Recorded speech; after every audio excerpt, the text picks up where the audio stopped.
নমস্কাৰ welcome to NJP coaching আজি আমি এনজেপি কোচিংত ল অফ টৰ্টৰ এটা ক্লাছ লৈ আহিছো যোনটো ক্লাছত আমি ডিসকাস কৰিম লিগেল কেसेस এন্ড প্ৰিন্সিপল ইয়াৰ যোনটো আমাৰ 3 নম্বৰ চেপ্টাৰ এই চেপ্টাৰত আছে আইনী গোচৰ আৰু নীতি সমূহ থ্ৰীত আছে লিগেল কেसेस এন্ড প্ৰিন্সিপল ইয়াত আমি কিছুমান আইনী গোচৰ আৰু প্ৰিন্সিপলৰ বিষয়ে ডিসকাস কৰিম আমাৰ যোনটো ইনচাৰ্টেড ভাৰ্সেস বালচেস কেস এই কেসটোত কি হৈছিলে প্লান্টিফ means body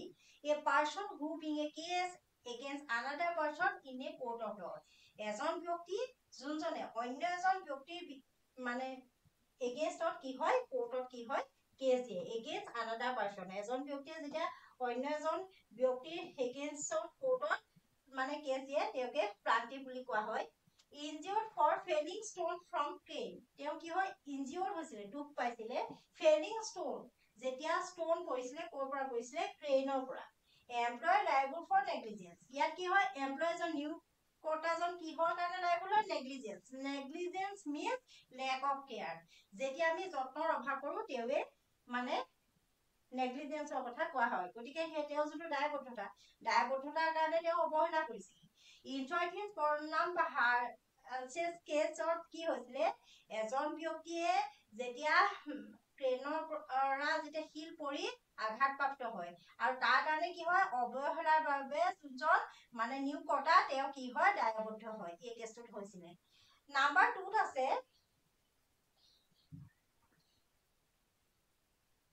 এইটো আমাৰ কেছটো হয় ট্ৰেইন এখনৰ পৰা মানে ষ্টন পড়ে নাম্বাৰ 2 ত আছে ডাস্টন ভাৰ্সেস হ্যামিল্টন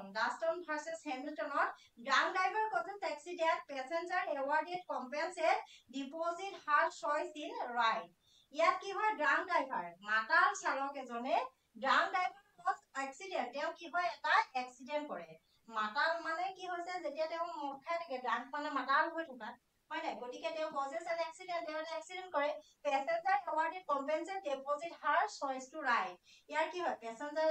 জনে নিজৰ মতে পছন্দ কৰা যোনটো ক্ষতিপূৰণ এই ক্ষতিপূৰণটো তেওঁ মানে বিচাৰিছিলে কাৰণ তেওঁ কি হয় ৰাইট মানে কি হৈছে ৰাইট মানে হৈছে আমাৰ মানে কি বুলি কয় কিবা এটা বস্তু ঘোঁৰা চুৰা মানে যেতিয়া চলাই সেই চলাওতে যোনটো চলাচল কৰে বহি নিয়ন্ত্ৰণ কৰা তেওঁ কি হয় deposit her choice to right সেই যে চিট হৰ্স যেতিয়া তুমি হৰ্সত বহি থাকা মানে ৰাইট বুলি ক'লে seat and control to be the movement of an animal typically on horse যেতিয়া কি হয় আপুনি কোনোবা এটা মানে ঘোঁৰাত বহি আছে বহি থাকোতে কি হয় আপুনি তাক মানে কন্ট্ৰোল কৰিব লাগিব মানে ড্ৰাংক ড্ৰাইভাৰজনে কি হৈছিলে তেওঁ কি হয় সেই গাড়ীখন তেওঁ কি হয় কন্ট্ৰোল কৰিব পৰা নাছিলে drunk driver causes accident passenger awarded compensate deposit her choice to right number 3 আছে rescue case বিলাকৰ ক্ষেত্ৰত কি হয় rescuer cannot be meet with the defense if the injured while saving other injured means আমাৰ injured বুলি ক'লে আমি কি বুজো harm and damage যেতিয়া উদ্ধাৰকাৰী ঘটনাৰ ক্ষেত্ৰত কি হয় উদ্ধাৰকাৰী সকলে আনক যদি ৰক্ষা কৰে আঘাতপ্ৰাপ্ত হয় মানে যদি ডেমেজ হয় বা হাৰ্ম হয় ক্ষতিগ্ৰস্ত হয় তেতিয়া হলে প্ৰতিৰক্ষা পদে মোকাবিলা কৰিব নোৱাৰে গতিকে তেওঁলোকে কি হয় while saving other যেতিয়া আদাৰক তুমি সেভ কৰিব যাবা যদি তাক তেওঁ মানে দুখ পায় গতিয়া গলে তাক মানে প্ৰতিহাৰ কৰিব নোৱাৰে ধৰক সাপোজ এজনে সহায় কৰিবলৈ গৈছিল কিন্তু এজনক সহায় কৰিবলৈ গৈ এজনে দুখ পালে তেনেকুৱা ক্ষেত্ৰত কি হ'ব rescuer cannot be meet the defense rescuer জনে কিন্তু এই উদ্ধাৰকাৰী কিজনে কিন্তু কোনো ধৰণৰ ডেমেজৰ কাৰণে একো নাপায় যদি তেওঁ সেই কাৰোবাক উদ্ধাৰ কৰিবলৈ যাওঁতে যদি দুখ পায় গতিকে তেনেকুৱা ক্ষেত্ৰত কিন্তু rescuer জনে কোনো ধৰণৰ অন্য সহায় কৰিবলৈ যদি rescuer কজেছৰ ক্ষেত্ৰত তেওঁ একো তেনেকুৱা ধৰণৰ ডেমেজৰ ক্ষেত্ৰত একো নাপায় এতিয়া আহিছে voluntary non-fit injury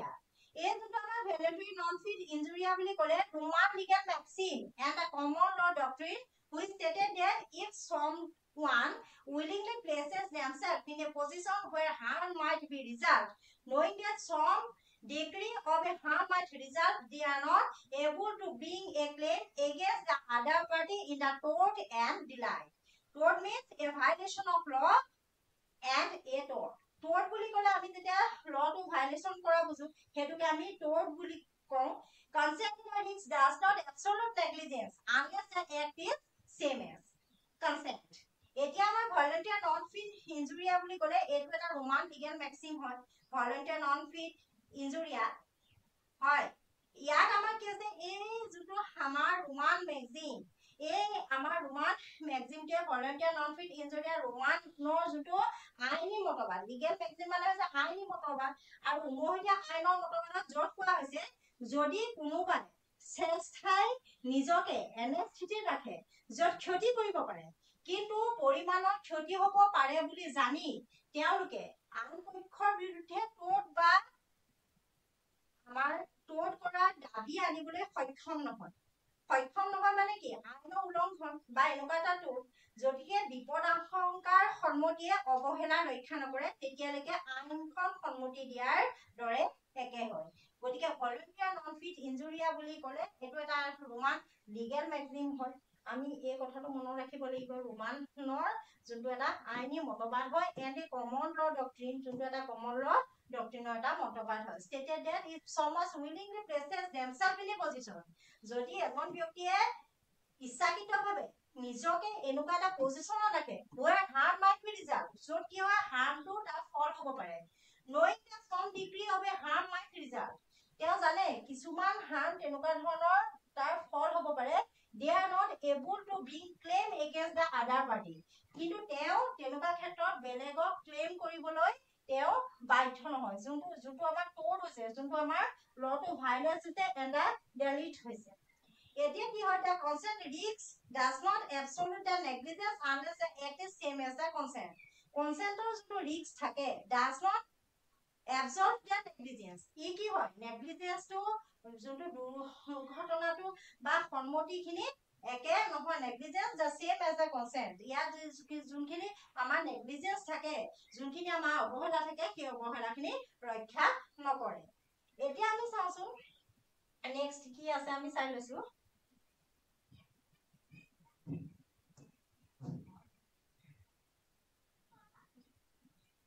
inevitable ক্ষেত্ৰত কি হয়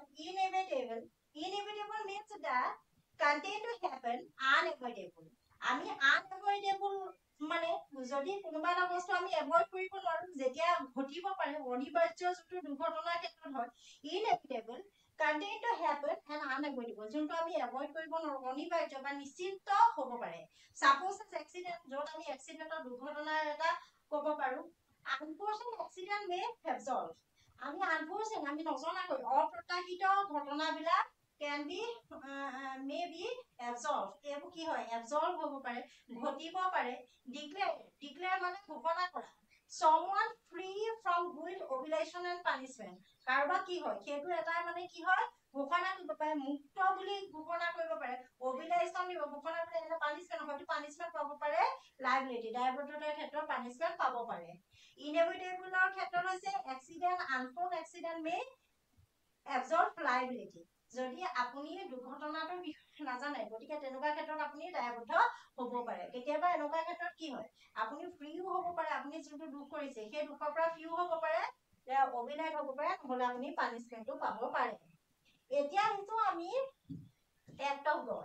act of God বুলি ক'লে আমি কি বুজো natural forces causing damages can be valid defense natural force প্ৰকৃতিয়ে যোনটো আমাৰ ফোৰ্স দিয়ে natural force গতিকে act of God বুলি ক'লে natural forces causing damage can be valid defense ঈশ্বৰৰ কাৰ্য act of God বুলি ক'লে ঈশ্বৰে কি কৰে এনেকুৱা ধৰণৰ কথাবিলাক নেচাৰেলি যোনখিনি হয় ক্ষতি সাধন কৰা প্ৰাকৃতিক শক্তিবিধ বৈধ প্ৰতিৰক্ষা হ'ব পাৰে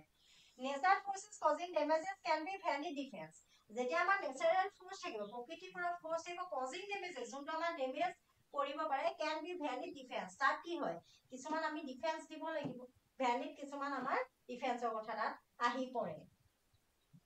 এতিয়া হিতে আমাৰ যোনটো আমাৰ এটো নেচাৰেল ফোৰ্স প্ৰাইভেট ডিফেন্সৰ ক্ষেত্ৰত reasonable forces is permissible to protect oneself for property private defense or ক্ষেত্ৰত reasonable forces is permissible to protect oneself or property ব্যক্তিগত প্ৰতিৰক্ষাৰ ক্ষেত্ৰত নিজৰ সম্পত্তি বা নিজকে সুৰক্ষিত কৰিবলৈ যুক্তিসংগত শক্তি অনুমোদিত এতিয়া প্ৰাইভেট ডিফেন্সটো যদি চাম reasonable forces is permissible আপুনি ৰাখিব পৰা আপোনাৰ শক্তিখিনি ৰাখিব লাগিব সেইটো এটা পাৰমিসিবল হয় অনুমোদিত আপুনি নিজৰ প্ৰতিৰক্ষাৰ ক্ষেত্ৰত to protect one self and property, আপোনাৰ নিজকে আপুনি প্ৰটেক্ট কৰিবলৈ বা আপোনাৰ প্ৰপাৰ্টিখিনি মানে প্ৰটেক্ট কৰিবলৈ কি হয় ৰিজনেবল ফৰ্চেছ ইজ পাৰ্মিছেবল, তাৰ কাৰণে যোনখিনি আপুনি শক্তি ৰাখিব লাগে এই শক্তিখিনি যুক্তিসংগত বা অনুমোদিত হয়, কোৰ্টৰ দ্বাৰা এইখিনি অনুমোদিত হয় প্ৰাইভেট ডিফেন্সৰ ক্ষেত্ৰত। গতিকে আমি ল কোৰ্টৰ ইয়াৰ আমাৰ চেপ্টাৰ নাম্বাৰ যোনটো আমাৰ 3 আছিলে 3 এইখিনিয়ে আছিলে। যদি আপোনালোকে নোট বনাই ল'ব পাৰিব, কাৰণ মানে আপোনালোকৰ ক্লাছবিলাক বহুত মানে ছুটি কৰি দিয়া হৈছে, গোটেই চেপ্টাৰখিনি কমকৈ বনাই অনা হৈছে যাতে আমাৰ মানে পৰীক্ষাৰ কাৰণে আমি পটককে সেইটো ৰিভাইজ কৰি ল'ব পাৰোঁ। যদি কোনোবাই নোট বনাই ল'ব পাৰিব। যদি আপোনালোকে আমাৰ পেইড কোৰ্চটো বিচাৰে লগতে আপোনালোকে ষ্টাডি মেটেৰিয়েলৰ কথা ভাবিছে তেতিয়াহ'লে আপোনালোকে যোগাযোগ কৰিব পাৰে আমাৰ NJP কোচিঙৰ আমাৰ যোনটো চেনেল আছে এই চেনেলৰ পিছফালে আমাৰ ফোন নম্বৰ আছে, তাত আপোনালোকে যোগাযোগ কৰিব পাৰে। লগতে আপোনালোকে পেইড কোৰ্চৰ বাবে আপোনালোকে আমাৰ যোনটো ৱেবছাইটৰ লিংক তলত দিয়া আছে, ভিডিঅ'টোৰ শেষত দিয়া আছে, ডেছক্ৰিপশ্যনত দিয়া আছে, আপোনালোকে সেই ডেছক্ৰিপশ্যনত গৈ আপোনালোকে www.njpcoaching.com আপোনালোকে আমাৰ পেইড কোৰ্চটোৰ বাবে যোগাযোগ কৰিব পাৰে। ধন্যবাদ।